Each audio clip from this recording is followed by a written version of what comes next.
আদ্রিত আর শুভ এক হয়ে যেতেই অদ্ভুত কাণ্ড করছে মোহনা। সম্পূর্ণ জানতে ভিডিওটিতে একটি লাইক করে দেখতে থাকো। গল্পে শুরুতেই দেখা যায় কিছুতেই জিনিয়া পিছন ছাড়ছে না শুভর, আর বারবার করে জিজ্ঞেস করতে থাকে সবটা বলার জন্য। কেন শুভ এত চিন্তা করছে? শুভ ভাবে কাউকেই কিছু বলবে না, এই বিষয়টা নিয়ে কাউকেই আর কিছু বলার দরকারও নেই।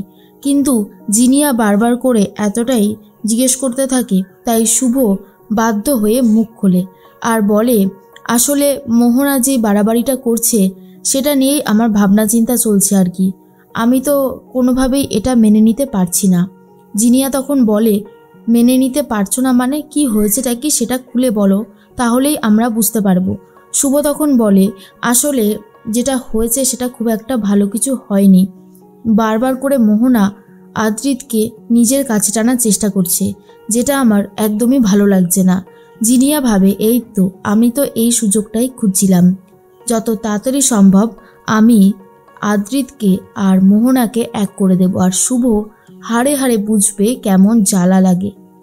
এরপরেই শুভ বলে, বিশ্বাস করে তোমাকে এই কথাগুলো বললাম জিনিয়া, তুমি আবার কাউকে বলো না। এই কথাগুলো কেউ জানতে পারলে আমাকেই হয়তো খারাপ ভাববে।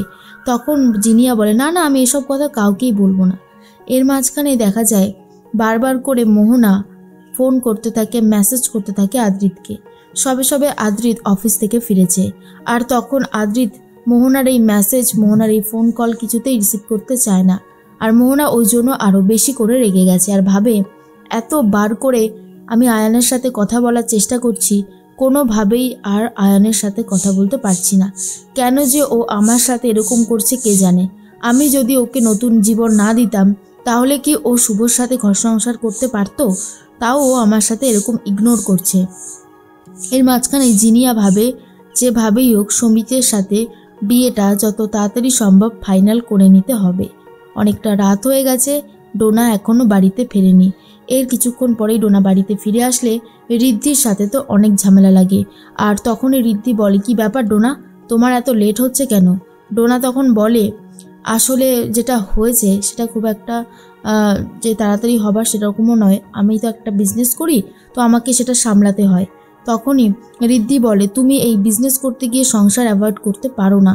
এরপরেই সেবন্তী বলে, ডোনা তুই একটু শান্ত হ, এইরকমভাবে রিয়াক্ট করলে দুজনের মধ্যে ঝামেলা বেঁধে যেতে পারে। কিন্তু ডোনা তখন বলে, আমি যদি বিজনেস করি অসুবিধাটা কোথায়? শুভদিও তো বিজনেস করে। সেবন্তী বলে, শুভ বিজনেসও করে আবার ঘর সংসারও সামলায়, তাই ওকে কেউ কিছু বলতে পারে না। আমার মনে হয় তুই যদি দুটোও মন দিয়ে করিস তাহলে তোকে আর কেউ কিছু বলবে না। কিন্তু মনে মনে একটা কথাই ভাবছিল ডোনা, যেভাবেই হোক শুভ দিকে ছাপিয়ে যেতে হবে। শুভর ওপরে প্রচণ্ড রেগে যাচ্ছে ডোনা। এর মাঝখানেই আদ্রিতকে নিয়েই ভাবনা চিন্তা করতে থাকে শুভ। আদ্রিত তো কেশবকে নিয়ে খেলতে ব্যস্ত। তখন শুভকে দেখে জিজ্ঞেস করে, কি হচ্ছে শুভ, তোমাকে দেখে মনে হচ্ছে তুমি কিছু নিয়ে খুব টেনশন করছো। সব ঠিক আছে তো? শুভলক্ষ্মী বলে, হ্যাঁ সব ঠিকই আছে, সব ঠিক না থাকার তো কোনো কারণ নেই। তখনই আদি বলে, আচ্ছা তুমি কি খুব টেনশন করছো? এরপর শুভ ভাবে, মোহনাকে নিয়ে একটা চিন্তা তো থেকেই যায়।